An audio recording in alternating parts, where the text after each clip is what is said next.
Hello everyone, welcome to Strategy Management session. My name is Jisun An, and this is brief information about me. Right now, I'm working as a senior lecturer at Taylor's University.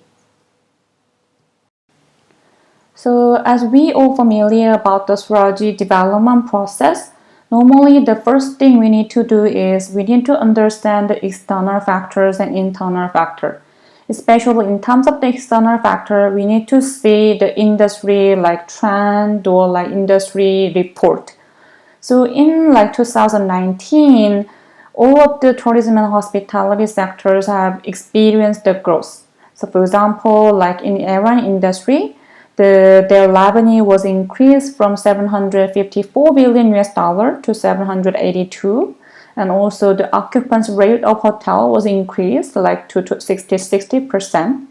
And not only in United States, in Asian countries, they are also experiencing a growth of the tourism because there are more and more people choose the Asia as the tourism destination. Also in Indonesia, the tourism department, they're also expecting a huge growth of tourism market in terms of the revenue and also in terms of the accommodation market share.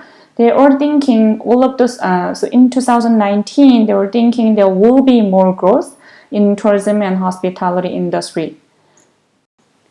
As we know, if we are having a lot of opportunity out there and if we are doing great, so that means there are a lot of opportunities and there's a strength in the organization.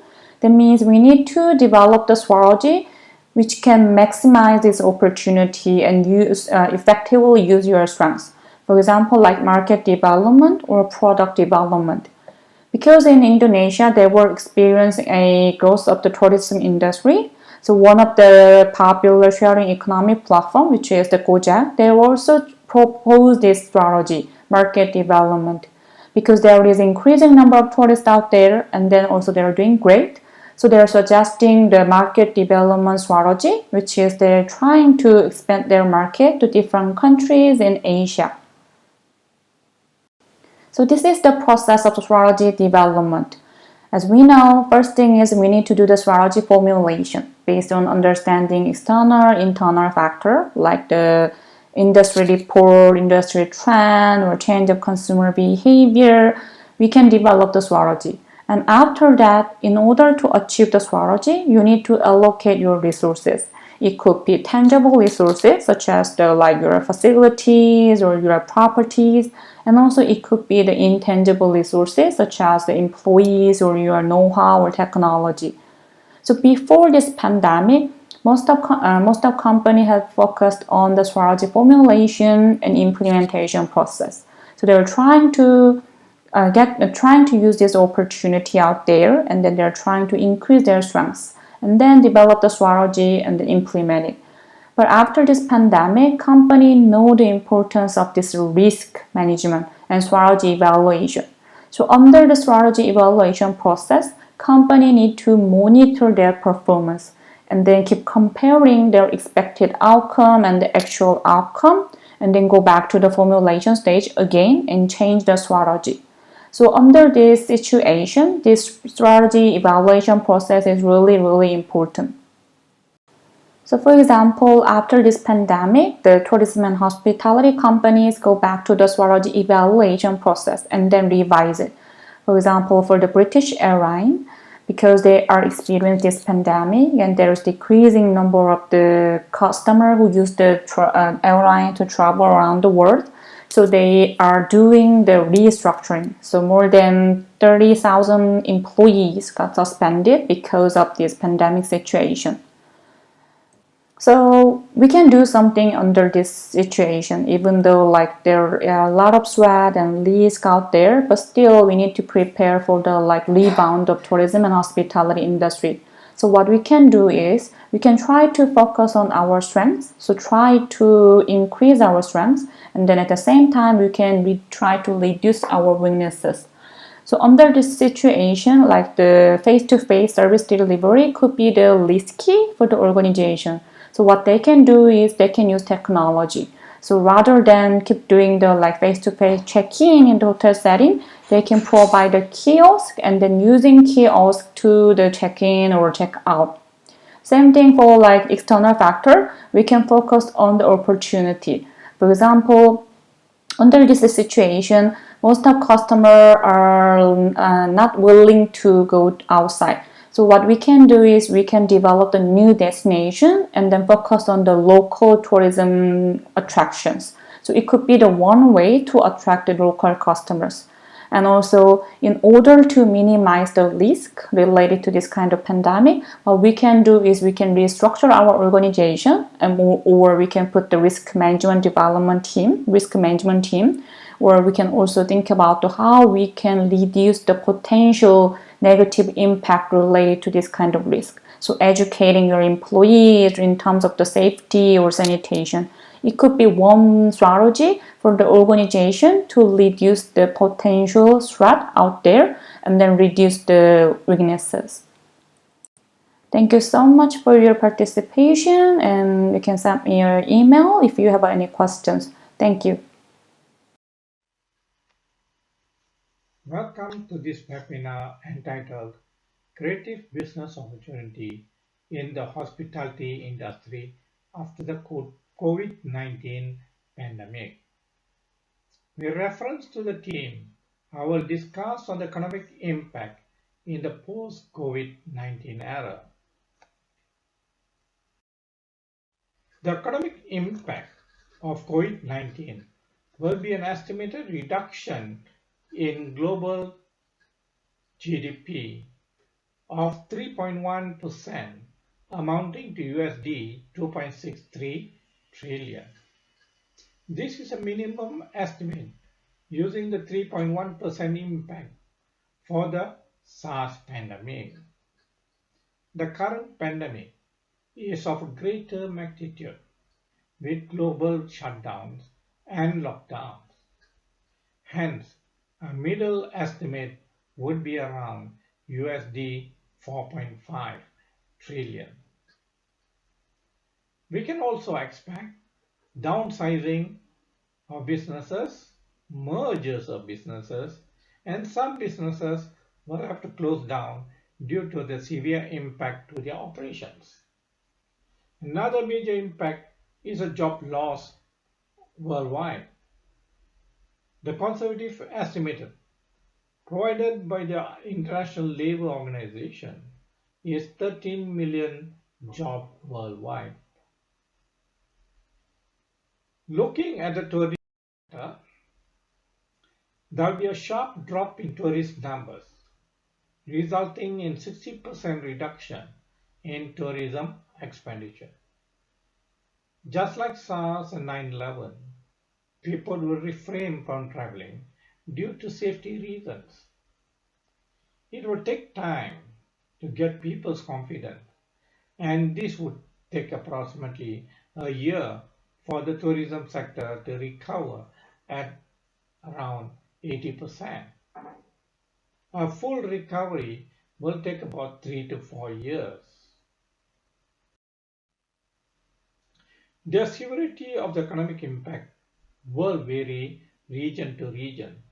If you look at the diagram given here, you'll notice that Africa, the North American region, the Northeastern Asian region, Europe and South America all have a different occupancy curve lines.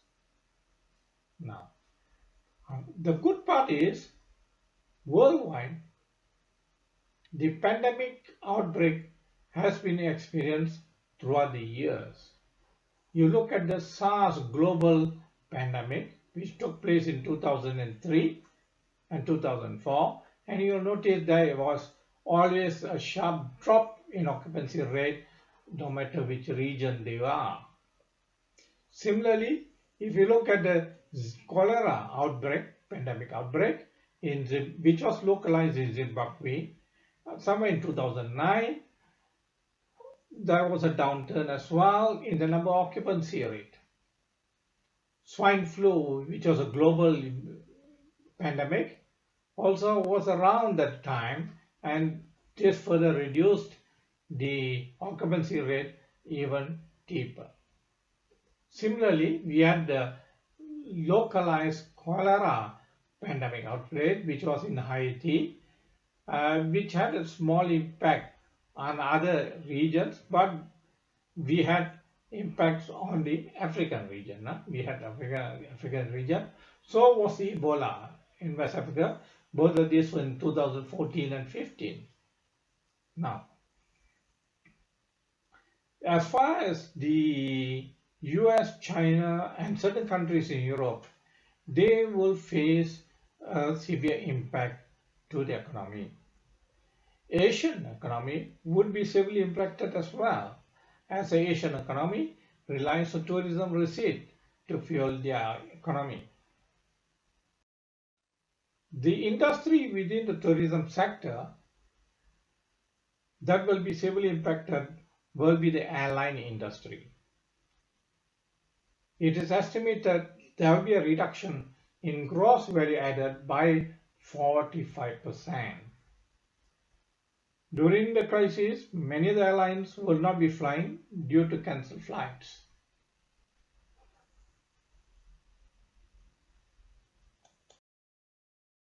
Hi everyone. I will be talking about COVID-19 and sustainable tourism issues in this particular session. Okay, my name is Puhaneswaran and I'm from Taylor's University, Malaysia. A little bit of my background, uh, very much into tourism and community development. Okay, I focus on research in rural areas in order to develop tourism for the rural communities. Okay, so talking about sustainable tourism, what is sustainability? First of all, sustainability is our capacity or ability to extract the resources from the earth without disturbing or without stopping the resources to reach the future generation. So, in order to maintain sustainability, in order to grow in a much more sustainable way, we need proper mechanism, okay, to run our businesses in a much more systematic manner. Okay, and as you all know, there are three types of sustainability, three dimensions: economic, socio-cultural, or an environment. Okay, so the question is, are we sustainable? Are we doing our businesses, in our case here, tourism, in a much more sustainable way by balancing these three pillars here? Okay, you can see tourism very much dependent on money. Okay, so the easy route for tour operators and governments or even local community is to go for mass tourism. Okay, uh, the three main attributes given by mass tourism, impact given by mass tourism, of course, job opportunity and positive income generation and infrastructure development for the local community. Okay, with the presence of tourism in a very much rural area, the rural setting might change. Okay, government can prepare or uh, invest on more infrastructure development. Okay, and at the same time, there are negative impacts of tourism. Okay, I'm talking about mass tourism here. You can see here this particular picture, pollution. Okay, this is actually in Bali. And if you can see in the last picture here, this lady with this local kids in a slum area. This is pro-poor tourism. Again, this is questionable. Of course, it is bringing in money to the community here.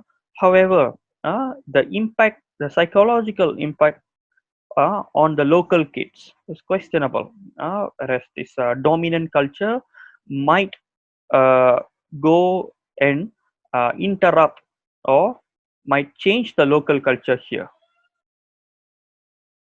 So we need to understand, first of all, mass tourism, who's controlling mass tourism. According to gaze theory by Professor John Urry, okay, gaze meaning you're looking at something for a long period of time. Okay, so we need to understand how tourists, contemporary tourists, view the world of tourism and its product. Okay, so the latest GAZE 3.0, okay, explains that the tourists would want more of authentic experience. Okay, they wouldn't want to see tourism destinations from through internet or through their friends. They want to go themselves, authentically experience themselves. Okay, and this leads to over tourism.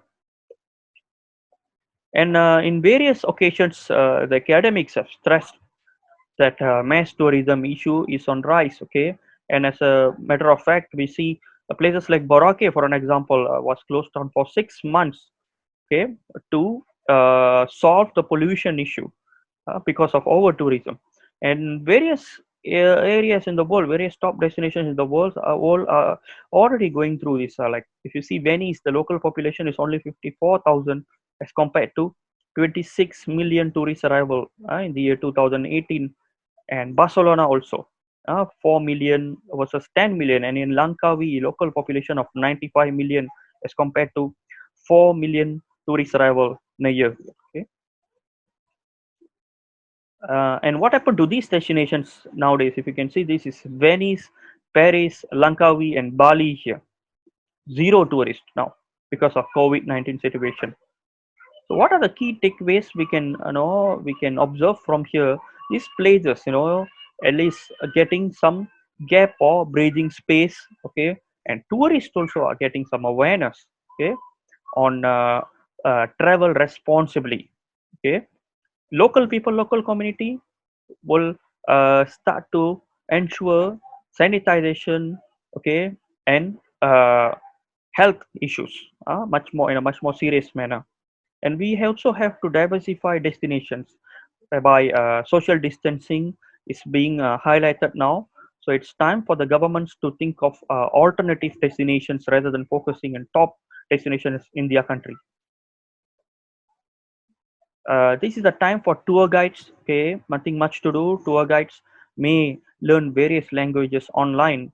Okay, and hotels can do virtual turning, multitasking to their employees. Local community can think of new products, and governments now uh, might want to, and some governments are already doing these stimulus packages to make tourism industry survive. And thanks for your attention. All the best to you.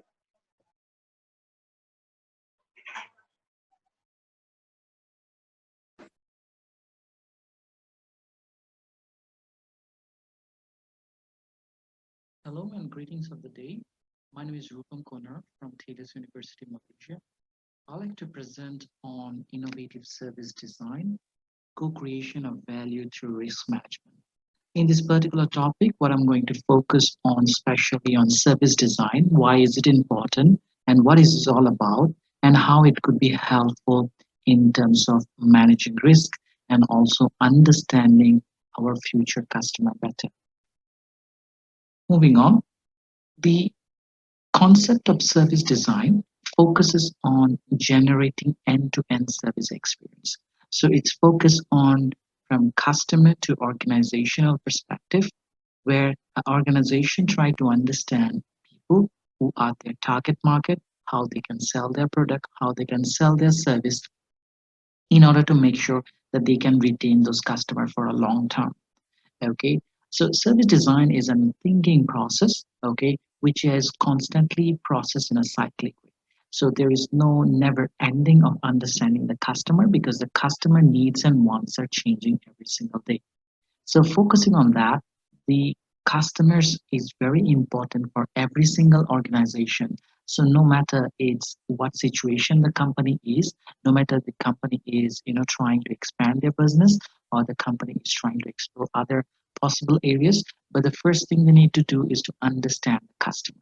So that's why if you can see from the left hand figure here, it's all about exploration, then followed by creation, with further reflective upon their actions, what they're trying to do, and then lastly is implementation. So this process, this cyclic process goes on for a long time, and definitely where the product life cycle ends, the companies start to re-innovate or reinvent product in a different way.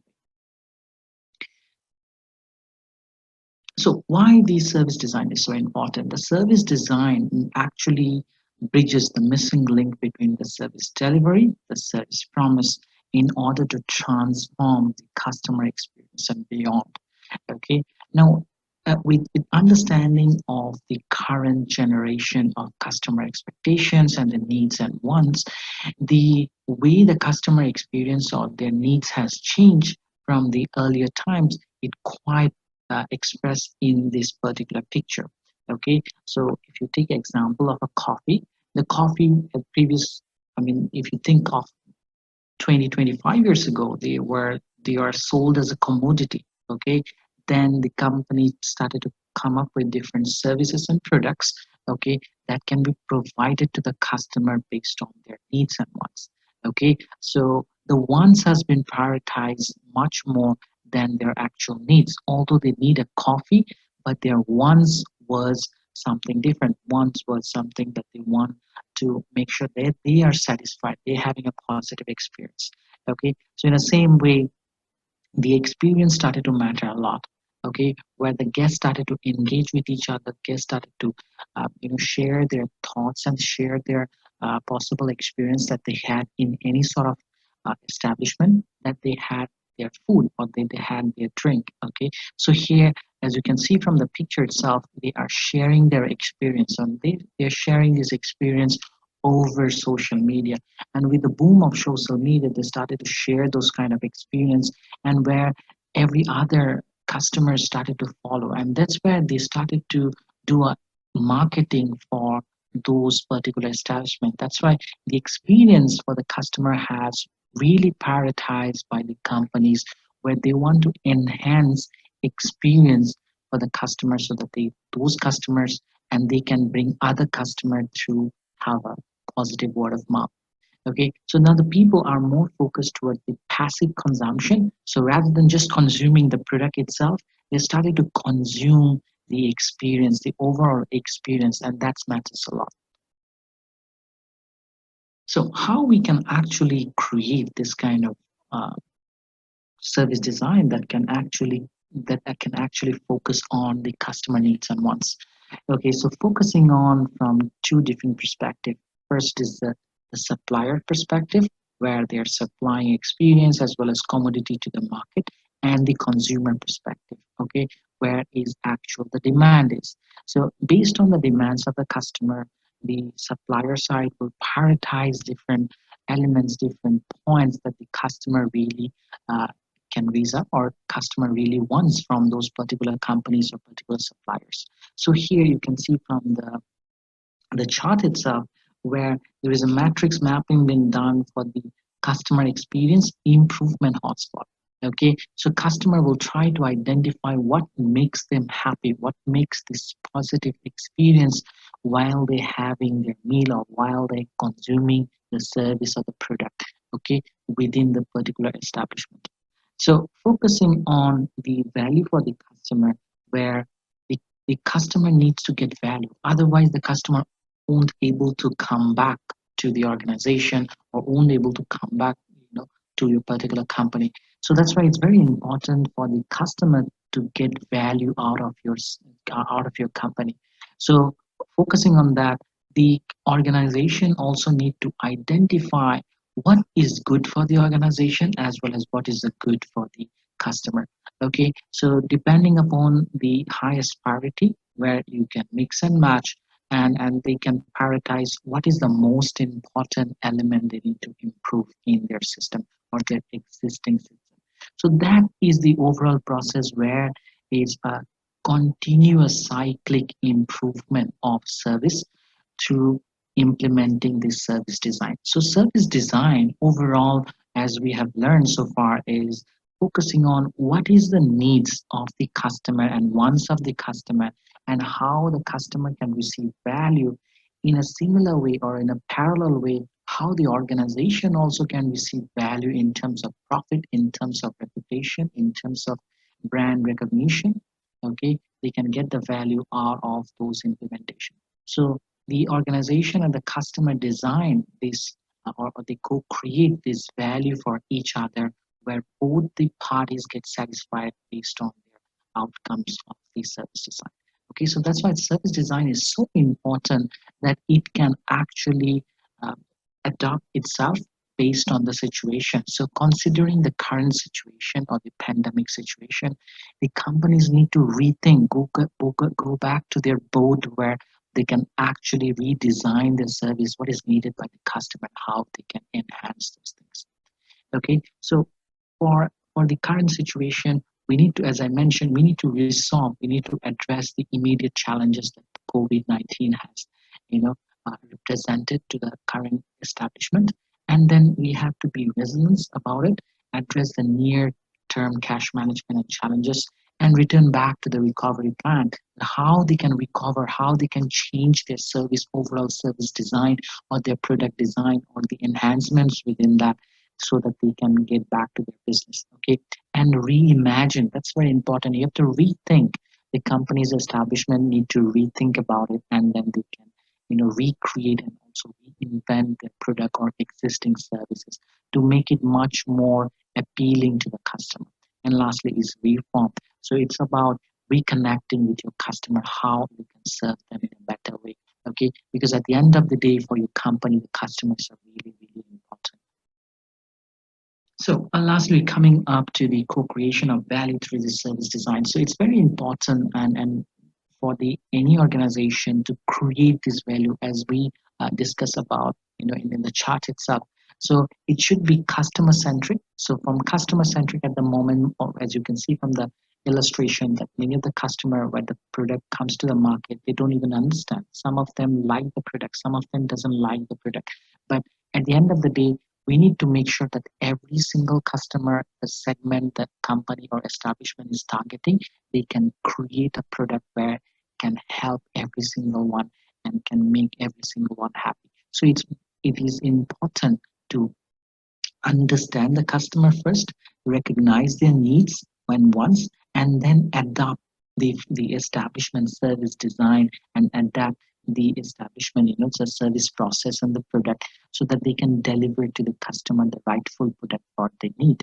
Okay, so in my opinion, for the company the current situation, to overcome this pandemic situation, overcome the downturn of their profit and the business, they can innovate experience environments. That's important for the customer. And also personalization of experience network and interactivity, engagement, and tendency to pack. So that is very important at the moment for the establishment to do. Okay, and also transparency and managing risk. So if those things happens in a concurrent way, it will be much more easier for the customer in order to address those issues, right? So thank you very much for listening to me. If you want to stay connected with me, you can follow up with my email, or you can connect to my social media websites. Okay. So thank you once again. Thank you for listening to me.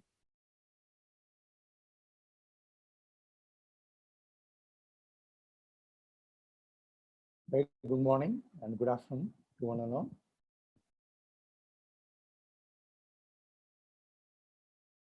I had a session on innovation and skill required during the 21st century and after pandemic outbreak. This is a small summary about myself. So I'm an associate professor with School of Hospitality, Tourism and Events of Taylor's University, Malaysia. I'm also an Apple Distinguished Educator. So I use technology a lot in my teaching and learning as well as in research. So today I'm going to talk about an innovation. Innovation, what is innovation? Is basically a simple example how a stone has been transformed into a sculpture in a very impressive manner. So it's based on this person who sculptures it. That's an innovation. So hoteliers always in need of innovation, because that is the key for current scenario and for the future to be competitive. Even the generation, they look on the experience with innovation. So the innovation I break down into 3 elements: service, sustainable, to maximize the profit and reduce the cost and also improve the quality, whereby the sustainability is more towards the corporate social responsibility and also like green practices in the hotel. And also the technology innovation is basically fulfilling the need of the current consumers and to create a wow effect. So this is an example of a service innovation hotels. So there's so much in the market, but I have taken only 2 or 3 examples like Moxie Hotel, Aloft Hotel, and Hilton, how they created a third space. Third space is basically a social space they created within the hotel where the solo customers can go there and have some social interactions. This Moxie Hotel is very new concept where there is no front office. The key is collected in the front desk. Front desk is basically a bar. So the customer will be welcomed with a Baton Club where the customers can get some kind of this Las Vegas kind of experience. It's more fun, creative, and be innovative, like a Chicago style bringing. So what is in service innovation is basically the Hotel Terra. They come with a replacement of all the mineral water with aluminum bottle so that it looks more unique and also a kind of corporate social responsibility to reduce the carbon prints. What the Hilton have done, they have come with an hydration stations. Even they reduced movement of the bottles. They put hydration stations where the customers should walk, kind of wellness management, healthcare. So the people are walking and also they go to the hydration stations. Marriott, they will come with a new concept of reforest the rainforest. That how we can recreate the nature in our own hotel involving the customer as well as the employee. So what is, for example, Hilton, they come with an own app where the customer can have a digital experience through the digital key. One of the famous hotel recently, Yotel, that is nothing but by Alibaba from China, from where they call it as future of the hotel. There is a lot of robotic employees and also self kiosks and the room service deliveries through the robot. Even in Crown Plaza, Aloft, so many hotels is happening.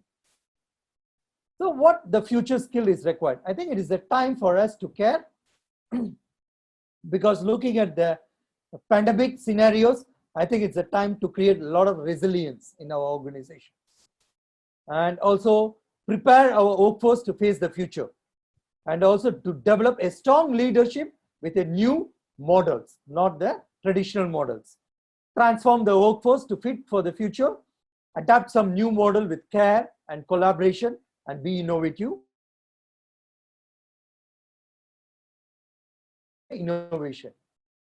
So there is no more competitive edge now. Develop innovative care as an industry.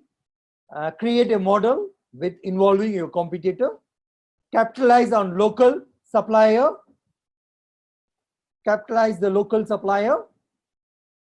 And transform transdisciplinary operators, that is like work with your Grab operators. So where you can do your hotel dining, you can move it towards your home dining because of the pandemic outbreak. So I would like to close my session with a beautiful quote. The beautiful things about learning, nobody can take it away from you. Learn every day something new. Every day is a new day with a new learning. Every new learning is a new knowledge. So every knowledge will take you to new experiences.